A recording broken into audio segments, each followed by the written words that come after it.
बिहार चुनाव की तारीखों के ऐलान में बस चंद दिनों का वक्त बाकी है और एनडीए में सीट बंटवारे को लेकर तनातनी लगातार बनी हुई है। इस बीच लोक जनशक्ति पार्टी रामविलास के राष्ट्रीय अध्यक्ष चिराग पासवान के एक बयान से एनडीए के भीतर हलचल तेज हो गई है।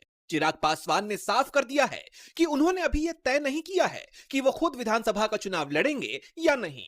उन्होंने स्पष्ट किया है कि उनकी उम्मीदवारी पूरी तरह से सीट बंटवारे पर निर्भर करेगी। उन्होंने कहा, पहले यह साफ होना जरूरी है कि कितनी सीटों पर लोक जनशक्ति पार्टी रामविलास चुनाव लड़ रही है। जब यह स्थिति स्पष्ट होगी तभी यह तय किया जाएगा कि मैं स्वयं चुनाव मैदान में उतरूंगा या नहीं।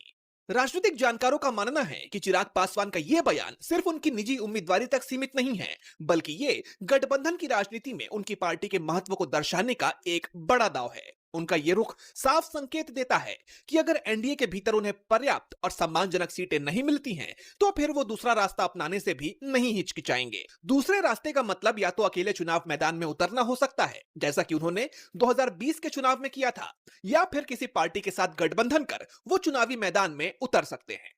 वैसे चिराग के लिए अब कोई भी फैसला लेना आसान नहीं है, क्योंकि चुनाव का ऐलान एक हफ्ते के अंदर ही हो जाएगा।